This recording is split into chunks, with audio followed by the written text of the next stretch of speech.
Kashmiris on both sides of the line of control and across the world will observe Jammu Martyrs Day on Sunday, November 6 to reiterate the resolve to continue the Martyrs' mission till they achieve their inalienable right to self-determination.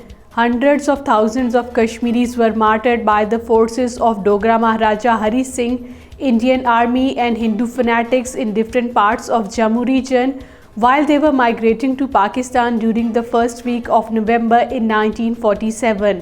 All Parties Hurriyat Conference Azad Jammu and Kashmir chapter convener Mahmood Ahmad Sagar has said that India's fascist regime under a well thought out plan is deliberately making the situation worse to perpetrate atrocities on the Kashmiri people. He deplored that Indian troops have stepped up their state terrorism to suppress the Kashmiris' freedom struggle.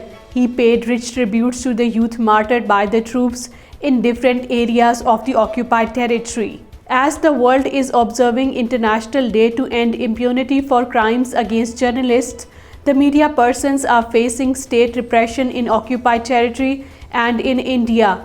A report released by Kashmir Media Service today said that Narendra Modi-led fascist Indian government is using different brutal tactics to harass journalists. It pointed out that since 5th August 2019, journalists have reported an intensified crackdown by the authorities in the occupied Kashmir.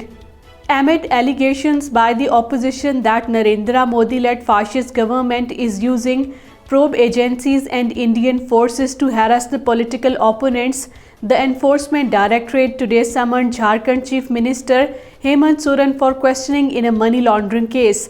The ED has summoned Hemant Soren for questioning in the money laundering case linked to alleged illegal mining in the state. He has been asked to appear before the Federal Probe Agency at its regional office in the state capital Ranchi on Thursday.